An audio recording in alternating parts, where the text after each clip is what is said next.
Si vous nous rejoignez, merci de votre fidélité. Mesdames et messieurs, bienvenue. Voici les titres de cette édition d'information. Les équipements agricoles pour les paysans de Guinée, la cérémonie de remise est présidée par le Premier ministre chef du gouvernement. Ce sont les efforts des autorités pour promouvoir l'autosuffisance alimentaire.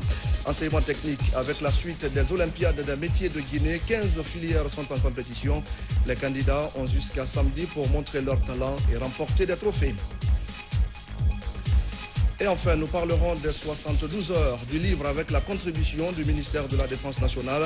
Le chef du département a animé une conférence débat sur le concept Armée-Nation, un sujet d'actualité qui a focalisé toutes les attentions. Voilà pour le sommaire. Bienvenue dans ce journal que nous ouvrons par 2 décrets. Décret D 2023-0103 PRG CNRD SGG portant attribution, organisation et fonctionnement de l'inspection générale du ministère en charge du commerce, de l'industrie et des petites et moyennes entreprises. Le président de la transition, vu la charte de la transition, décrète. Chapitre 1. Mission et attribution.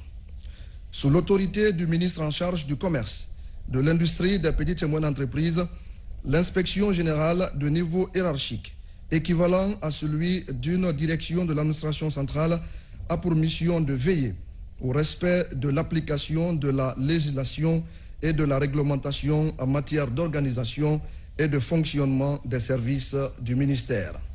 À ce titre, elle est particulièrement chargée d'assurer le contrôle interne de tous les services du ministère du Commerce, de l'Industrie et des petites et moyennes entreprises et de tout autre organisme et institution impliqués dans les activités à réaliser au compte du ministère, d'effectuer le contrôle systématique de l'exécution des attributions et tâches dévolues au service du ministère, d'organiser et ou d'effectuer des missions d'audit, de répondre à toute demande d'expertise technique formulée par le ministre sur une structure du département et de donner des avis motivés, d'effectuer le contrôle sur l'utilisation efficiente des ressources humaines, financières et matérielles, de présider la passation de services au sein du ministère, d'assurer l'arbitrage entre les services du département, de s'assurer de la mise en place et du bon fonctionnement des conseils d'administration, des organismes publics autonomes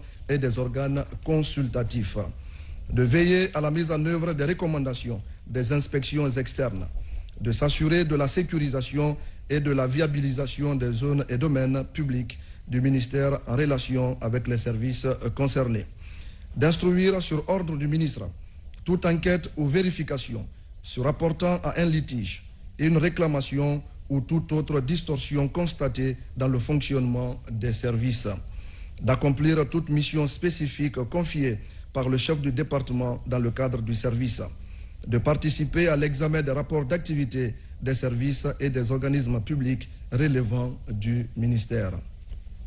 L'inspection générale est dirigée par un inspecteur général nommé par décret sur proposition du ministre du Commerce, de l'Industrie et des petites et moyennes entreprises.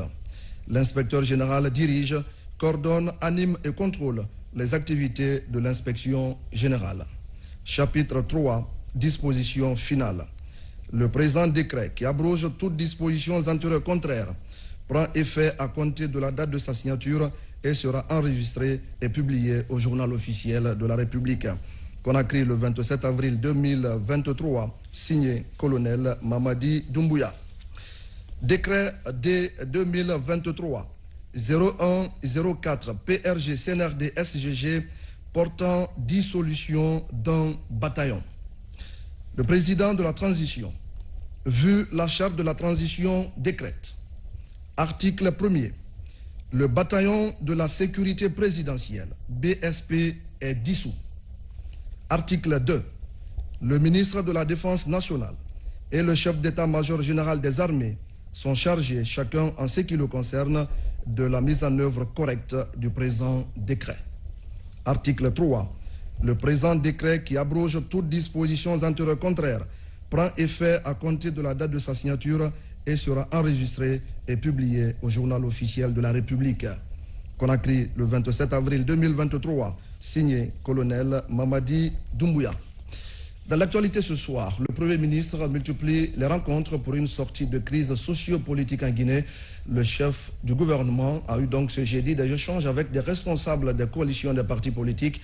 Il était question notamment de faire le point sur la mise en œuvre des résolutions issues du cadre de dialogue interguinéen. Hadi Kamara. Le Premier ministre appuie sur l'accélérateur pour rassembler les Guinéens. Dr Bernard Goumou reçoit ici les premiers responsables des coalitions des partis politiques faites hier en présence des facilitatrices. Il est question de faire un bref aperçu sur le niveau d'avancement de la mise en œuvre des résolutions issues du cadre de dialogue inclusif interguinéen. Ce qui a été plus marquant, c'est que c'est la détermination des uns et des autres à organiser les élections libres et transparentes, crédibles, qui verront la participation de tous et de chacun. Ce sera maintenant aux Guinéens de choisir les candidats de leur choix à la fin de cette transition qui a été actée par la CEDEAO, mais aussi avec les acteurs de la transition, c'est-à-dire un délai de 24 mois. C'était nécessaire de se retrouver pour faire le point, savoir où est-ce que nous en sommes, quels sont les points sur lesquels il y a des informations que les membres du gouvernement devraient donner aux autres organisations impliquées dans le cadre du cadre de dialogue et réitérer des principes, principalement qu'il n'existe qu'un seul cadre de dialogue et les autres activités avec les religieux ne concernent que des pourparlers pour permettre à ces formations politiques ou coalitions de venir participer à leur tour au cadre de dialogue qui existe déjà. Le débat a également permis de revenir amplement sur la mise en place du Comité national permanent de mise en œuvre des 35 résolutions et l'opérationnalisation des équipes techniques au sein des départements ministériels. Il s'agit là de faire un rapport mensuel sur les activités menées. Les rencontres avec les forces vives sont une étape importante pour l'inclusivité du dialogue interguinéen.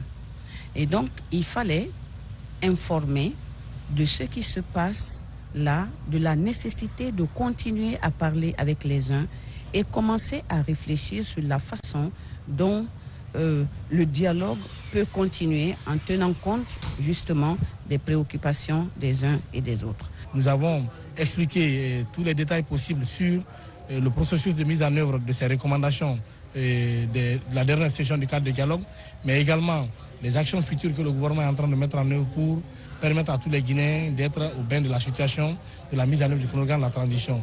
Nous avons d'ailleurs profité pour leur annoncer la tenue demain vendredi de la rencontre de présentation du niveau de mise en œuvre de la transition où l'ensemble des acteurs sociopolitiques du pays sont invités, et les médias, mais également les organisations de la société civile. Dans la même veine, le Premier ministre a tenu à informer les premiers responsables des coalitions des partis politiques sur le niveau d'avancement des différents échanges qu'il a eus avec les représentants des forces vives de Guinée. Dr Bernard Goumou, très attaché aux vertus qui gouvernent la cohésion sociale, marque sa détermination à tracer des voies qui conduisent à atteindre l'idéal de paix en Guinée. Et justement, dans le cadre de la mise en œuvre du chronogramme de la transition validé entre la République de Guinée et la conférence des chefs d'État de la CEDEAO, le ministre de l'administration du territoire et de la décentralisation a l'honneur d'inviter, mesdames et messieurs, les membres du gouvernement, les représentants des institutions nationales et internationales, les ambassadeurs accrédités en République de Guinée, les confessions religieuses, les facilitatrices du dialogue, les partenaires techniques et financiers, les coalitions des partis politiques, les plateformes de la société civile à prendre part à la rencontre de présentation du niveau de mise en œuvre du chronogramme de la transition qui se tiendra demain, vendredi 28 avril 2023, à l'hôtel Kaloum à 10h, sous la haute présidence de M. le Premier ministre, chef du gouvernement. Compte tenu de l'importance de cette rencontre, la présence de tous et de chacun est vivement souhaitée. Le ministre de l'administration du territoire et de la décentralisation, Mouri Kondé. Une mission d'investisseurs anglais en séjour de travail à Conakry rencontre le ministre de l'économie et des finances.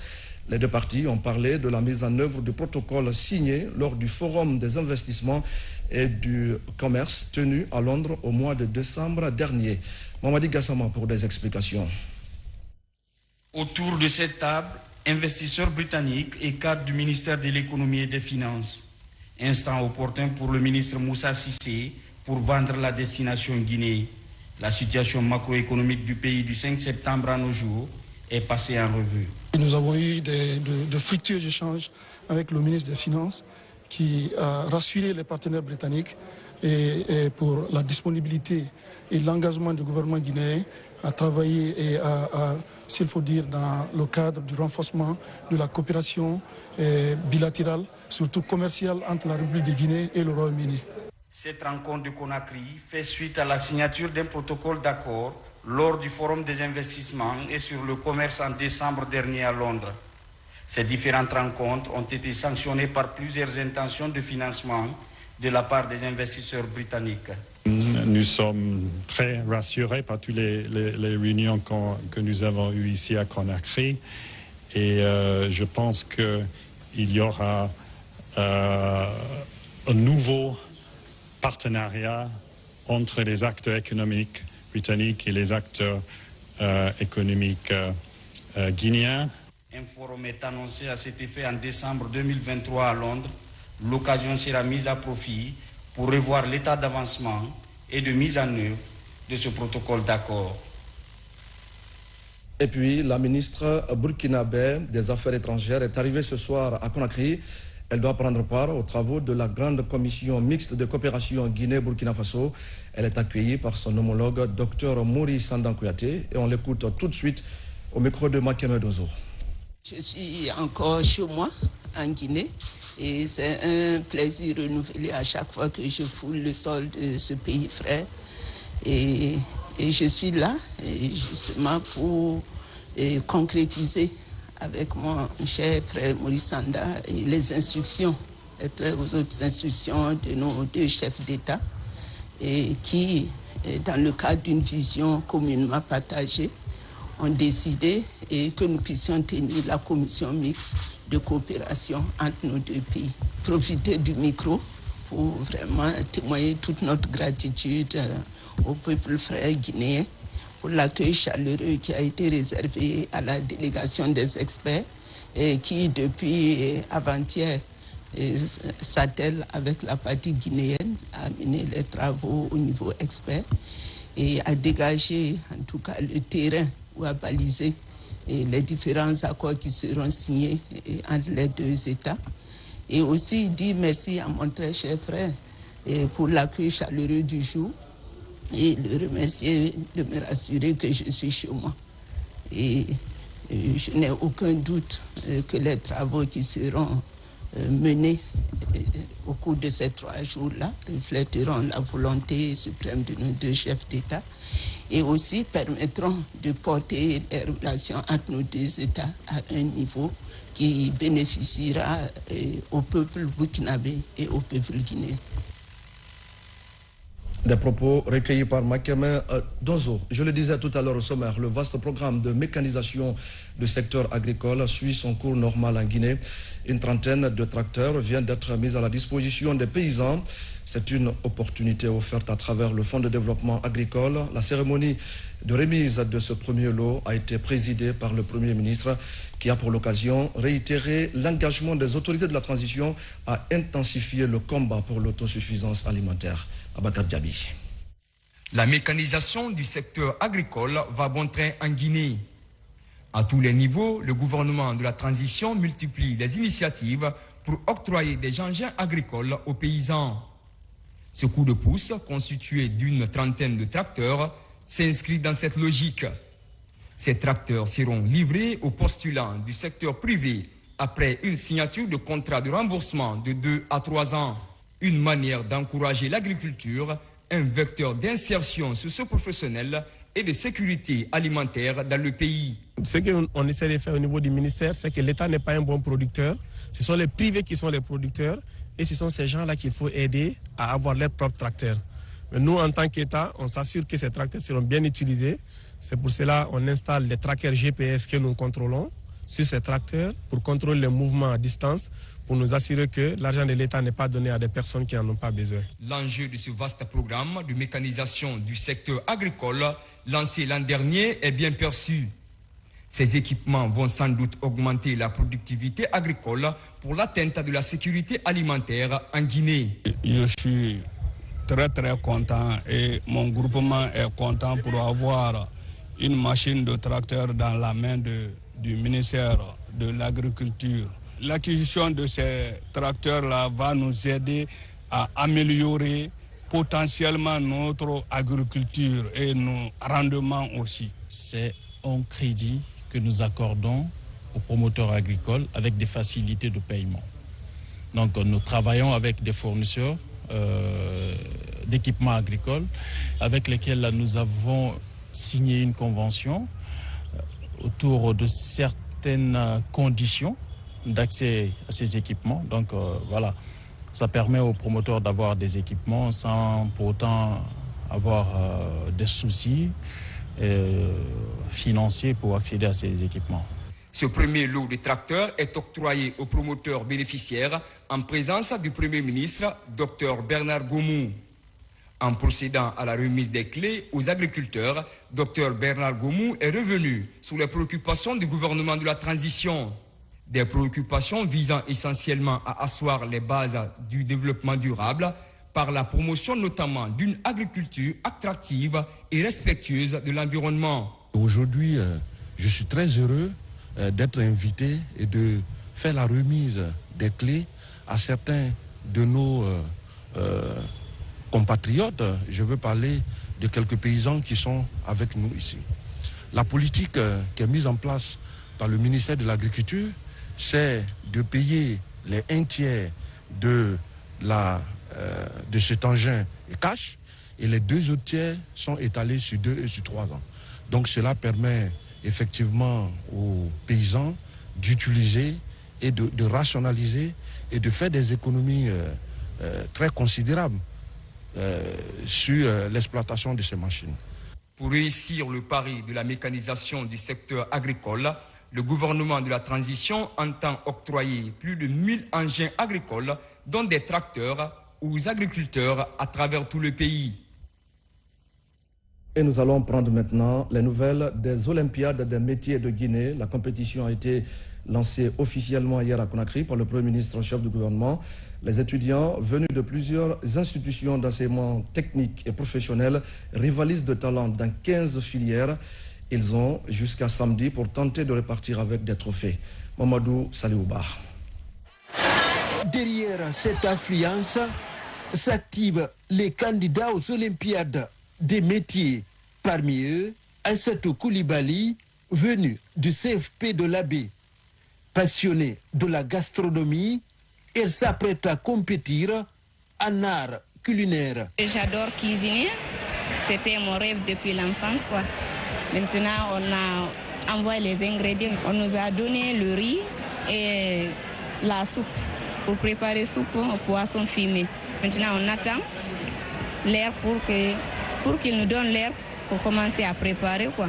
La couture et la coiffure sont aussi parmi les filières concernées par les Olympiades des métiers. Bintou Traoré, venue d'un salon privé, veut exprimer son talent pour être parmi les meilleurs, tout comme la couturière Aïssatou Sall, venue avec un seul objectif. J'aimerais bien gagner pour cette compétition. Et je suis prête. Je vais faire l'effort pour que je gagne. Je veux me battre pour avoir cette compétition, pour continuer mon métier, quoi. Je suis confiante. Le numérique n'est pas marge des Olympiades. Ici, du bout des doigts, les candidats développent une solution pour les victimes de violences sexuelles. C'est une application d'utilité publique qui sera effectivement proposée au marché, qui peut associer plusieurs départements ministériels, le département de la sécurité, de la santé et le département de la promotion féminine et de l'enfance, par exemple. Nous sommes là effectivement pour pouvoir mettre en avant ce que le numérique fait dans l'enseignement technique. Ces Olympiades mettent les projecteurs sur les étudiants des institutions d'enseignement technique et professionnel. Les candidats à cette compétition seront départagés le samedi par le jury. Et cet événement coïncide avec le lancement de la 14e Assemblée générale du réseau africain des institutions et fonds de formation professionnelle. 12 pays du continent sont représentés à Conakry avec pour objectif principal de partager les expériences sur le processus qui vise à habiliter les organismes de formation. On fait le point avec Moussa Komara. Pour cette 14e Assemblée générale du RAFPRO, Réseau africain des institutions et fonds de formation professionnelle, les réflexions tournent autour du processus d'habilitation et de mobilité des organismes de formation au sein de l'espace. L'idée est de permettre à tous les cabinets de formation de faire des prestations dans ces 12 pays et 13 fonds du réseau. Après l'échéance, une base de données sur l'offre de formation sera mise en place dans l'espace RAFPRO, dont les premières phases est l'harmonisation des critères et procédures d'habilitation, agrément des opérateurs de formation pour juguler les disparités actuelles. Nous avons voulu participer au dialogue et à la conversation africaine sur la qualification de l'enseignement technique, mais aussi sur les mécanismes innovants de son financement.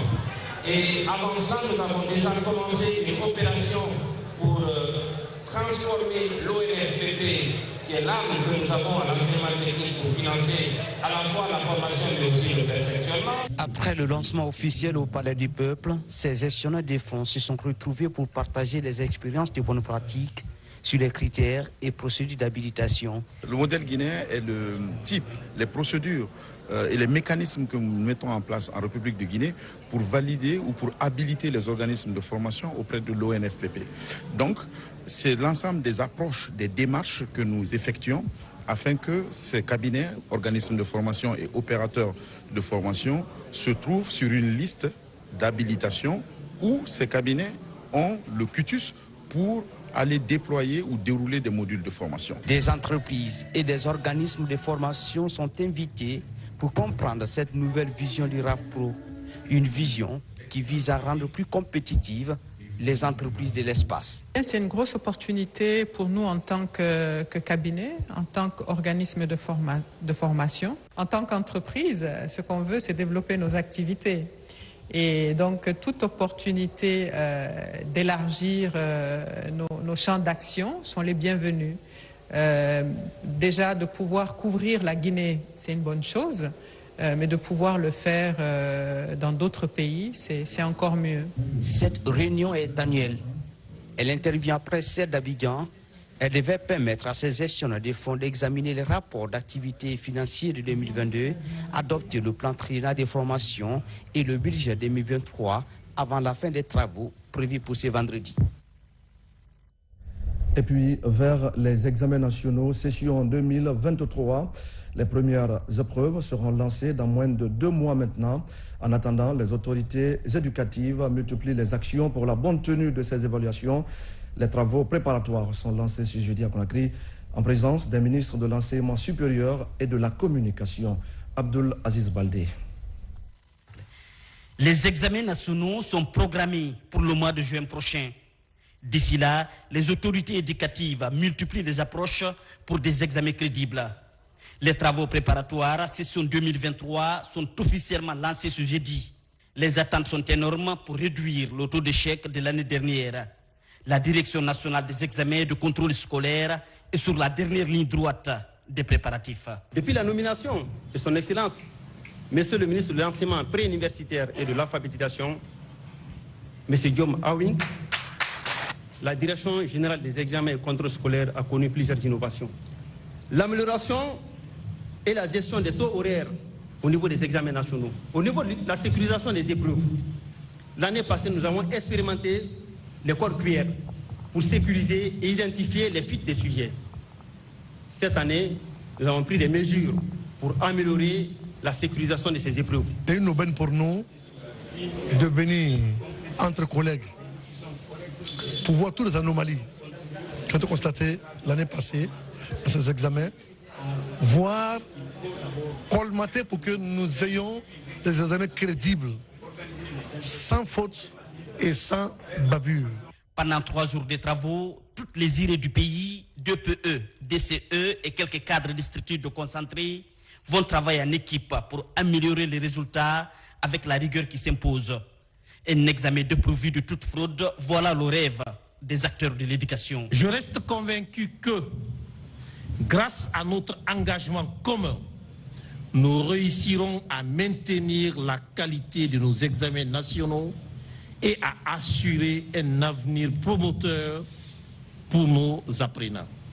Pour montrer cet engagement, je voudrais porter à votre connaissance également que, comme l'année dernière, les travaux seront clôturés par la cérémonie de prestation de serment de tous les acteurs qui seront impliqués dans l'organisation des examens nationaux. Permettez-moi de remercier son Excellence, Monsieur le Président de la Transition, chef de l'État, colonel Mamadi Doumbouya, pour ses efforts à l'endroit de l'école guinéenne qui vise à améliorer la qualité des enseignements et des apprentissages.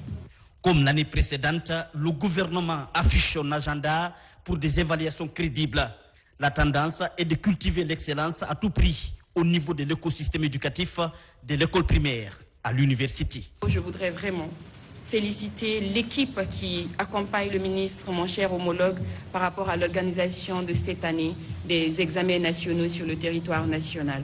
Et vous dire que mon département, le ministère de l'Enseignement supérieur, de la Recherche scientifique et de l'Innovation, ainsi que ses cadres se tiendront auprès de vous pour vous assister, pour vous accompagner et pour vous apporter tout l'appui nécessaire à la réussite parfaite des examens de cette année. L'éducation, c'est une affaire de tous et nous devons soutenir les réformes déjà engagées par les ministres sectoriels de l'éducation et être à leur côté pour non seulement les appuyer, mais également sensibiliser sur tout ce qui est fraude au niveau des examens nationaux, la nécessité d'avoir un système éducatif épuré, car les ressources humaines de notre pays, la jeunesse de notre pays représente notre futur. Donc il est important et capital que la formation soit au cœur de nos priorités.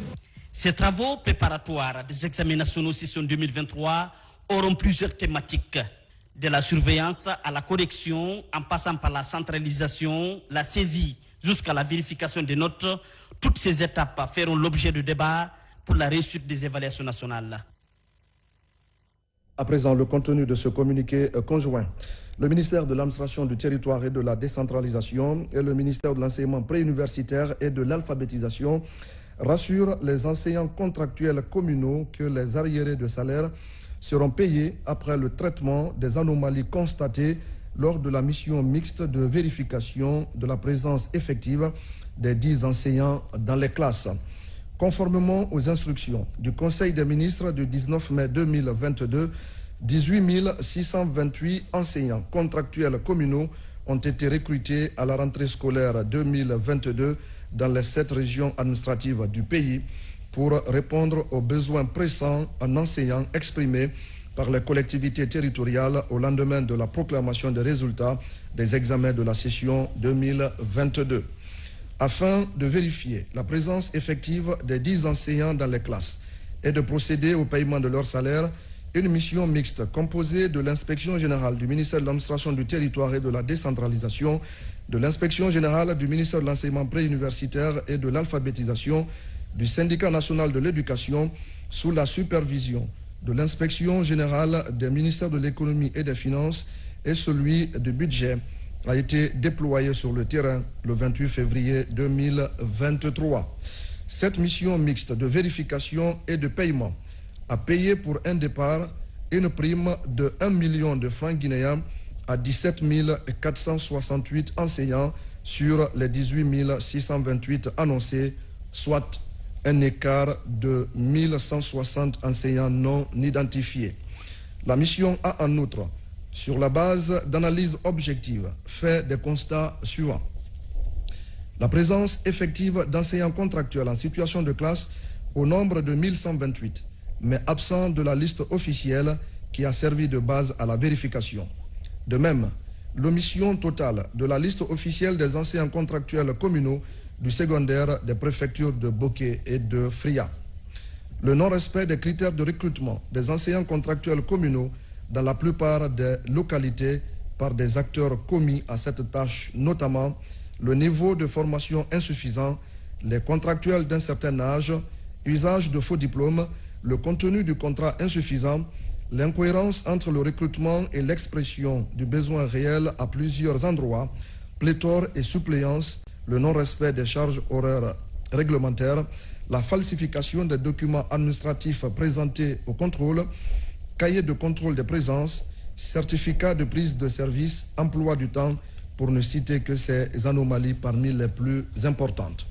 Dans l'immédiat, une nouvelle mission mixte de vérification et de paie sera dépêchée à compter du 27 avril 2023 pour procéder au paiement des contractuels omis de toutes les préfectures. Aussi, les services techniques sont à pied d'œuvre pour extirper de la liste des contractuels les cas de fraude détectés lors de la dernière mission de vérification.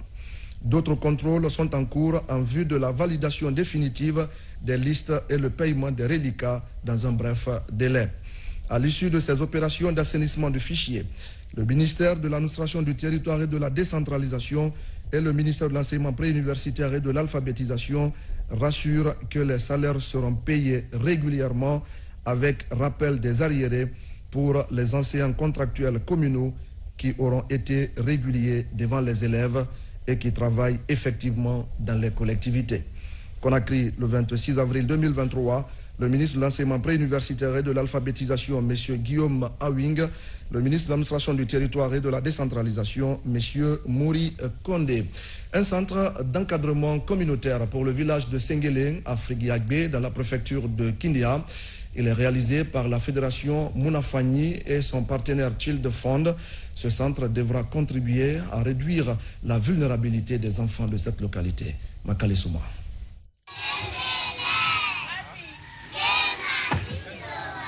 Jusqu'ici, c'est cet abri en paille qui servait de salle d'encadrement pour les enfants de ce petit village situé dans la commune rurale de Friguiagbe, préfecture de Kindia. Aujourd'hui, grâce à la fédération Mounafani de Kindia, ils vont pouvoir être installés dans une salle de classe adéquate, équipée de 60 tables bancs et d'un tableau noir comme cela se doit.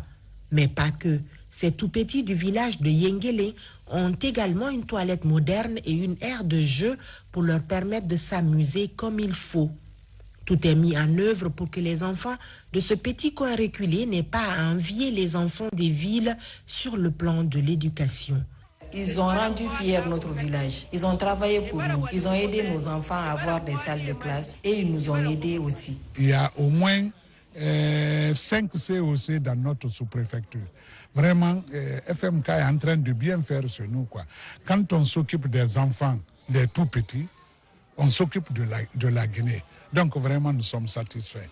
L'encadrement communautaire est un engagement de la Fédération Mounafani et son partenaire Child Fund pour accompagner l'État guinéen dans sa politique de promotion de l'enseignement préscolaire. Des centres d'encadrement sont construits et équipés, comme c'est le cas ici à Yengeling, pour permettre à ces enfants d'avoir une bonne éducation de base avant de commencer l'école primaire. Depuis 2017, nous sommes à Yengeling et la fédération compte aujourd'hui 4043 enfants enrôlés. Parmi les 4043 enfants enrôlés, nous avons 2897 enfants parrainés. Et l'ensemble de ces enfants-là constitue pour nous comme une source d'intervention dans les différentes communautés. La mise en place de cette infrastructure va permettre aux parents de vaquer à leurs affaires, à leur business. Et aussi, ça va permettre à ces enfants de développer leurs compétences sociales et émotionnelles. Donc, ça crée une ouverture pour eux pour accéder facilement à l'enseignement du primaire. Depuis 2005, la Fédération Mounafani œuvre aux côtés de l'État guinéen pour la promotion des droits des enfants. Aujourd'hui, elle compte 43 centres d'encadrement communautaire, dont celui de Yengele. Le but est d'accompagner l'État guinéen dans sa politique de diminution du taux de vulnérabilité des enfants dans les zones reculées du pays. Il s'agit donc de la localité de Yengeling à Friguiagbe, dans la préfecture de Kindia. Merci beaucoup à Makale Souma. Pendant ce temps, les rideaux se sont refermés sur la 15e édition des 72 heures du livre. 3 jours au cours desquels les hommes de lettres et des partenaires ont fait la promotion des œuvres et de la lecture. Le ministère de la Défense nationale, je le disais au sommaire, a participé activement aux travaux. Le chef du département a même animé une conférence débat sur le concept armée-nation. Adjudant Omar Kamara, correspondant de la presse militaire. C'est face à un public du monde culturel et toutes les composantes de la nation guinéenne que le général de 2e section, Aboubakar Sidiki Kamara, a développé le concept armée-nation au compte de la 15e édition du Salon international du livre. Le ministre de la Défense nationale est revenu sur l'origine conceptuelle des termes armée, la nation, la République et la patrie qui constituent le socle d'un État. Un éclaircissement entre la notion de patrie, la notion de République, la notion de l'État. Les 3 éléments constitutifs d'un État. Un territoire, une population et un pouvoir politique. La République, comme disait Thomas Jefferson, le 3e président des États-Unis, c'est un état de société au sein de laquelle chaque membre parvenu à une certaine maturité a le droit de participer à la gestion des affaires de cette société. La nation, quant à elle, c'est une population de l'État, comme on a dit tout à l'heure, mais avec un autre sens, qui assume le même passé, vivant sous l'emprise d'un même présent et aspirant au même avenir. Véritable colonne vertébrale d'une nation, l'armée, à travers la plume, veut renforcer davantage ses relations avec son peuple. La nation, elle n'est libre, elle n'est tranquille, elle n'est en paix que lorsqu'elle a cette armée. Quand vous voyez armée-nation, aucune grande nation d'aujourd'hui, du XXIe siècle, ne s'est construite sans les armées. Les nations que nous envions aujourd'hui ont été construites par les militaires. Vous prenez Abraham Lincoln, militaire, l'un des grands fondateurs des États-Unis d'Amérique. Vous prenez Eisenhower, militaire, la Seconde Guerre mondiale. Vous prenez Général de Gaulle, militaire, Gamal Abdel Nasser en Afrique ici, Agostinho Neto, Amilcar Cabral, pour dire que rien de grand, rien de sérieux, rien de solide ne peut s'accomplir dans une nation sans son armée. Les participants venus de tous les horizons se sont réjouis de cet exposé. J'ai eu le plaisir et le bonheur de participer à cette brillante communication de l'ambassadeur, le général Aboubakar Sidiki Kamara, ministre de la Défense nationale, dans son exposé sur la relation armée-nation, pris soin de nous donner un exposé sur l'histoire de notre pays, l'histoire de notre armée. Le ministre de la Défense nous a démontré toute la connaissance qu'il a, non seulement de l'histoire de notre nation, mais également nous a fait comprendre le rôle important d'une armée au sein d'une nation pour unifier la nation, pour défendre l'unité nationale, pour défendre l'intégrité. L'ambassadeur Aboubakar Sidiki Kamara a profité de cette occasion pour visiter les différents stands des maisons d'édition, également de l'exposition faite par le musée des armées. Les 72 heures du livre qui constituent donc le plus grand rendez-vous littéraire du pays. Et pour cette année encore, les organisateurs ont proposé des conférences débats, des tables rondes ainsi que des cérémonies de dédicaces. Un tour d'horizon de ces activités avec Cheikh Sankan. La direction du CEDIS est à pied d'œuvre pour renforcer la visibilité et la lisibilité de ses œuvres numériques disponibles dans sa bibliothèque numérique. Dans la dynamique, elle a signé cette année sa participation aux événements des 112 heures du livre au Palais du Peuple. Ici, une exposition des documents physiques est faite sous l'égide du ministère de tutelle. Le motif consiste à attirer l'attention des clients sur l'utilisation des documents numériques et expliquer les méthodes d'accès aux bons des ouvrages du CEDIS. C'était une opportunité pour moi aujourd'hui de venir auprès d'eux pour acquérir au moins assez d'expérience à travers eux. Mais à travers ça, j'ai compris que c'est une bonne plateforme, c'est une bonne application qu'il faut utiliser. Et je demanderai aussi à mes amis de pouvoir y adhérer aussi. c'est extrêmement important. CEDUS au cœur de 112 heures de livre, c'est un grand événement. Pourquoi? Parce que CEDUS est un centre spécialisé dans la documentation. Et cette documentation est orientée vers tous les horizons, surtout principalement vers les centres universitaires, en ce qui concerne le domaine scientifique et technique. Alors la présence de CEDUS dans cet événement est à saluer. En plus, il y a eu des acquis qui permettent aux abonnés de faire librement leurs recherches sur la plateforme digitale de CEDUS. Il s'agit entre autres de l'installation de bornes interactives intelligentes, une salle de lecture attrayante et la ratification de 10 conventions de coopération sur le plan national et international. Nous avons mis en place un ensemble d'outils permettant d'aboutir ou à réaliser l'ensemble de nos objectifs. Nous avons aujourd'hui la plus grande bibliothèque numérique du pays qui compte plus de 250 millions d'ouvrages que nous mettons à disposition des utilisateurs. Ces mêmes 250 millions seront disponibles dans les différentes universités qui seront avec nous. Les activités menées cette année ont permis aux étrangers d'avoir la possibilité de visiter le site. Elles ont aussi permis aux abonnés de bénéficier d'un service de qualité. Dans l'actualité encore, la pharmacie centrale de Guinée poursuit ses efforts pour approvisionner les hôpitaux en produits de santé. Et pour la réussite de cette opération, il faut s'assurer que les médicaments sont disponibles dans les magasins. C'est dans cet objectif qu'une équipe de la Direction générale de la PCG vient d'effectuer une visite de terrain. Adiatou Bari.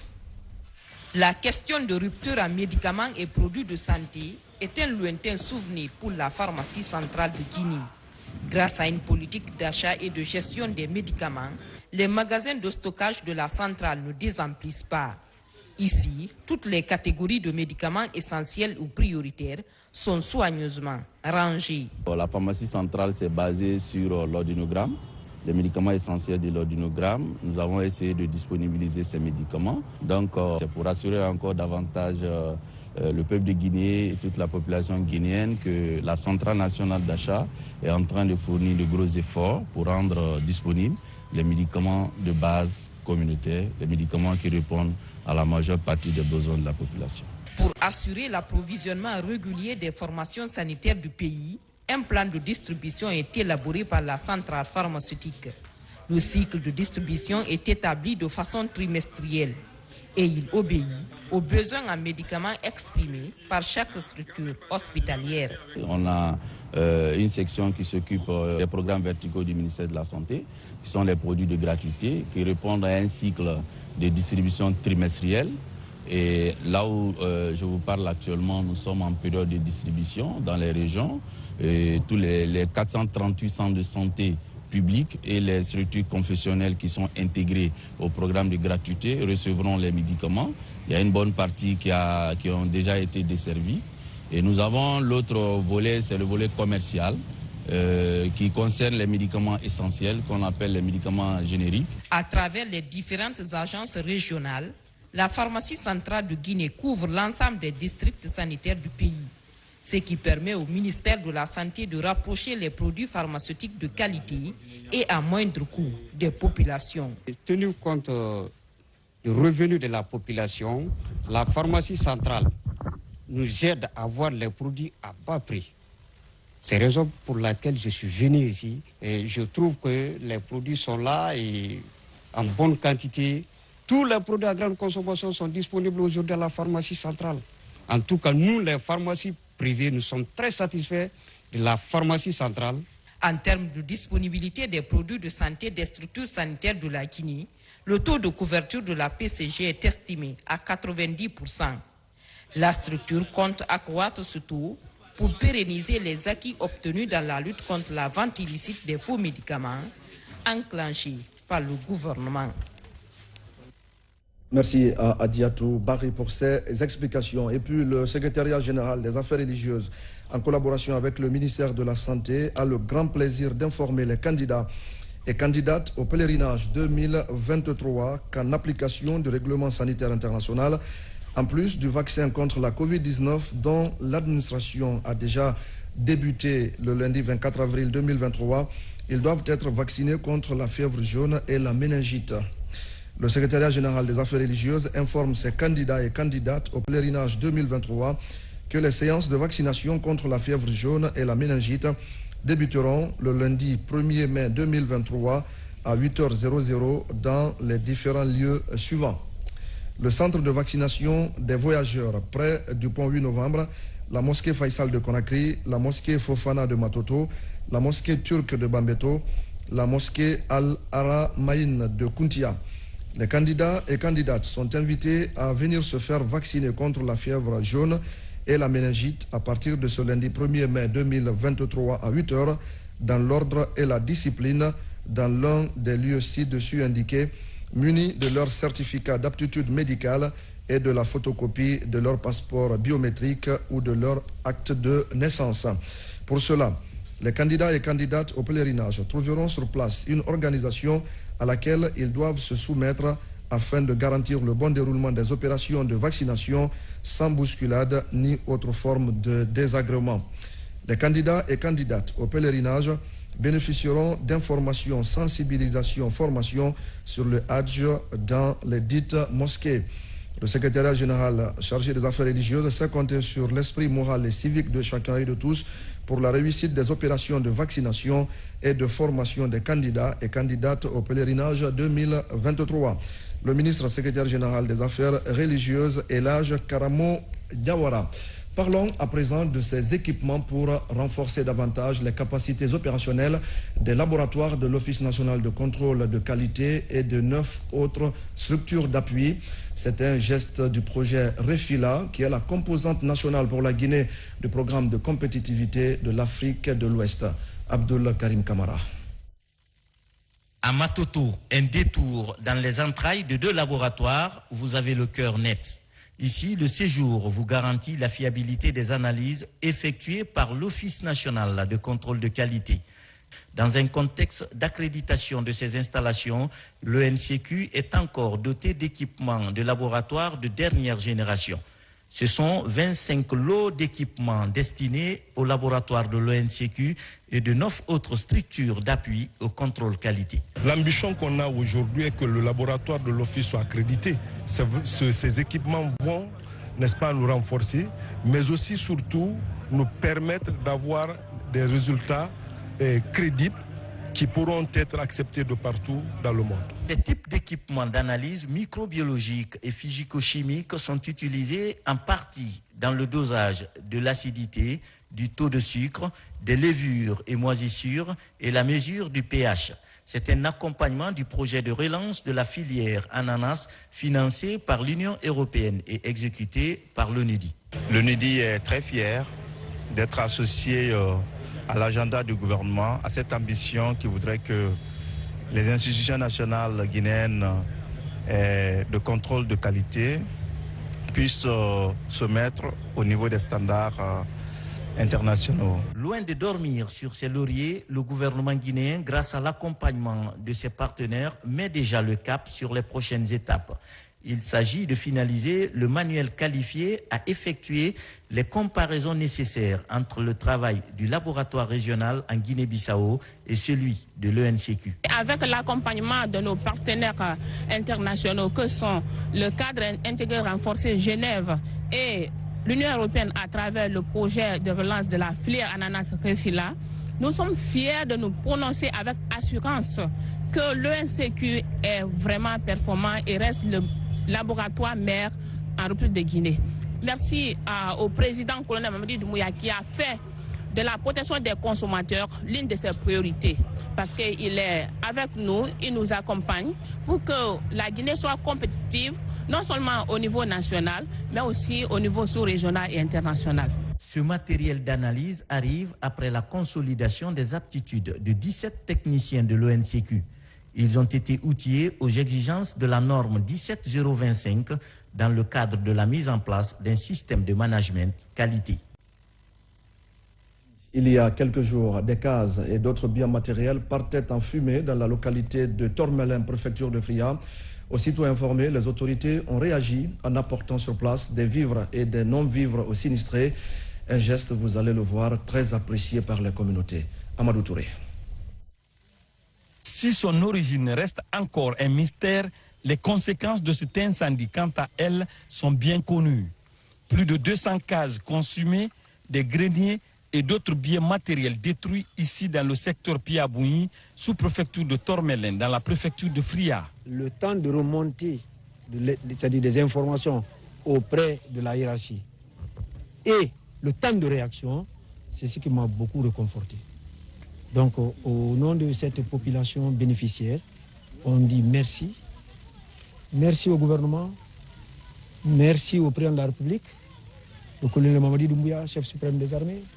Merci au ministre de l'administration. Aussitôt informé par les autorités locales, le gouvernement, à travers l'Agence nationale de gestion des urgences et catastrophes humanitaires Anguche, a répondu en apportant le nécessaire aux sinistrés du secteur de Madina Oussang. Nous sommes très contents. Quand tu as un malheur et que les gens viennent compatir à ta douleur, ça soulage. Depuis le drame, on a reçu plusieurs délégations. Et aujourd'hui, nous avons reçu une délégation du président Mamadi Doumbouya. On peut dire Alhamdulillah. L'année dernière, nous avons eu les mêmes drames. Mais il a fallu 3 à 4 mois pour recevoir une délégation. Je me réjouis de la promptitude par laquelle non seulement les autorités préfectorales nous ont informés, et en retour, le ministre de l'administration du territoire, son instruction et notre descente sur terrain nous permettent au moins d'apporter les premières assistances à la communauté sinistrée en termes de vivres et non-vivres. Vous avez vu les cases, vous avez vu les greniers, vous avez vu les arbres fruitiers, et vous avez vu comment les gens dorment à la belle étoile. Donc pour moi, en tant que le bras opérationnel du gouvernement guinéen, il est important d'être sur terrain, comme le président le rappelle chaque fois, quelle que soit la situation géographique, quelle que soit l'accessibilité, si un citoyen guinéen est victime d'une catastrophe, l'agence, c'est son rôle d'être à côté des sinistrés. Ce drame est le 6e du genre depuis le début de la saison sèche en Guinée. Il intervient après ceux de Bofa, Koundara, Zérékoré, Kindia et Denguiraï. Et à chaque fois, le gouvernement apporte le nécessaire aux populations sinistrées. Un mot de culture pour dire que Gandhi Djouna, alias Gims, auteur, compositeur, interprète, rappeur franco-congolais, est en séjour à Conakry. C'est sur invitation de la structure LMZ Group et Meurs Libre Prod. Sa présence en Guinée se justifie par la tenue d'un double concert. Avant le spectacle, les organisateurs ont conféré avec la presse. Fodé Camara. Après son tout dernier concert au stade général Lansana Conté de Nongo, en janvier 2017, Maître Gims, auteur de l'album Subliminal et Mon cœur avait raison, est à nouveau à Conakry. À peine de retour en terre africaine de Guinée, Maître Gims a exprimé toute sa reconnaissance au public mélomane guinéen. Quand on m'a parlé du stade, ça m'a rappelé des souvenirs et je voulais remettre ça avec les Guinéens tout simplement. Avec ce public-là, c'est le public le plus chaud que j'ai jamais vu de toute ma vie. Vraiment, je suis congolais, c'est très chaud aussi là-bas, mais ce que les Guinéens m'ont donné au stade, c'était exceptionnel, il faut le dire. Donc c'est un honneur pour moi de pouvoir à nouveau réitérer tout ça. Donc voilà, je suis très content, vraiment très heureux d'être là. À travers ce double concert de Maître Gims, les organisateurs veulent écrire une autre page dans l'histoire du spectacle vivant en République de Guinée, les 28 et 29 avril. Une manière de faire de la Guinée la plaque tournante des mégastars de la world music. Chacun dans son secteur doit jouer son rôle. Nous, on est des artistes, on est des producteurs. Il est important pour nous de prouver à l'Afrique et à la sous-région qu'il y a des producteurs aussi grands que partout dans le monde en Guinée qui sont capables de faire venir n'importe quel artiste en Guinée pour le bien-être de la population guinéenne. Fervent défenseur des peuples épris de justice et de liberté, Maître Gims est une machine à tubes. Des titres à succès basés sur la paix, l'amour et le vivre ensemble. Des méga-tubes comme Sapé, comme jamais.